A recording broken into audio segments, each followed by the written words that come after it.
Živijo, spet jaz, Srebrousta tukaj. Tokrat imam za vas spet eno prav posebno pleničko in sicer gre za Smart Bottoms, Smart One 3.1 pleničko.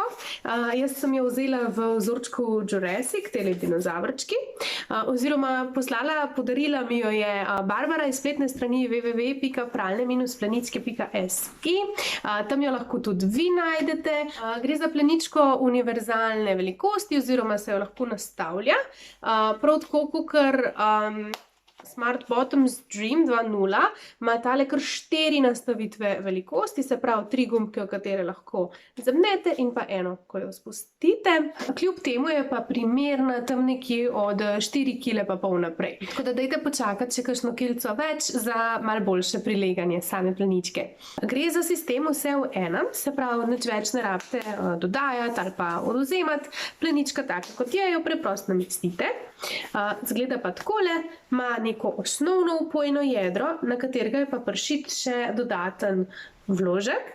Gre za 10-slojni 100% organski bombaž, medtem ko je zunanjost pleničke iz 100% poliestrskega pul materiala. Pri nas se je plenička izkazala za zelo upojno, tam res dobre 3 ure nam zdrži nariti, se pa zaradi tega, pa verjetno tudi zaradi materiala samega in pa zaradi tega, ker je ta vložek tako pršit, tudi dlje suši.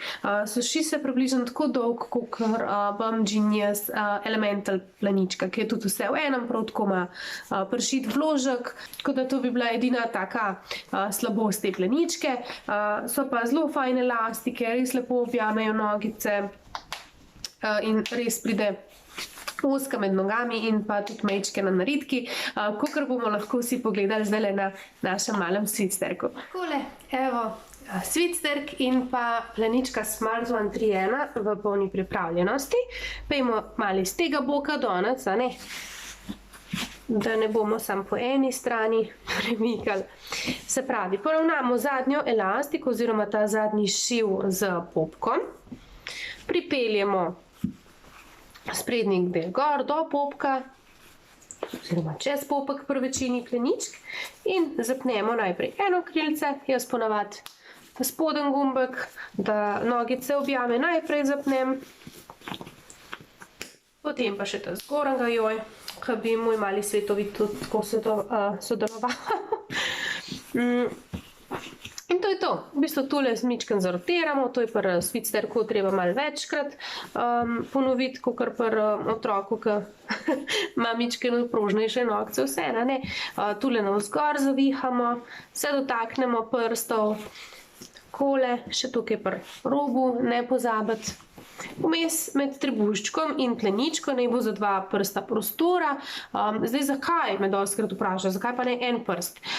Ja, saj pri enem prstu je malo lufta, ampak če imate pa 2, pa potem ni tistega efekta, kakor pri mafinu, tistemu kolačku, da bi ga tle tako stisnili, tle pa ven lezlo. Predstavljajte si sami sebe v kavbojkah, če so pretesno zapete, kakšen je občutek. Tako da seveda ne prvoščimo otroku, da bi ga karkoli tiščali. Tako da 2 prsta je nekje optimalna razdalja pleničke od popka oziroma trebuščka. Verjetno vas zanima še, koliko pride tale plenička oziroma v kakšnem cenovnem rangu je. Jaz bi rekla, da je nekje na sredini, sploh za tak material in tako kvaliteto pleničke, cena res ni visoka, tako da ceno lahko pa še malo zbijete, če uporabite mojo kodo Srebrousta, tam v tistem okvirčku na spletni strani www.pralne-pleničke.si. Tako da to je za danes to. Če vam je bil video všeč, dajte stisniti prst gor. Če imate kakšno vprašanje, bi mi radi kaj povedali, mi napišite v komentar dol.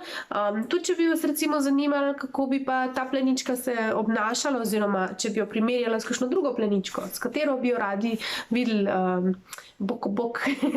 Če pa mislite, da bo ta video komu prav prišel, ga pa podelite naprej. Mi se pa vidimo kmalu.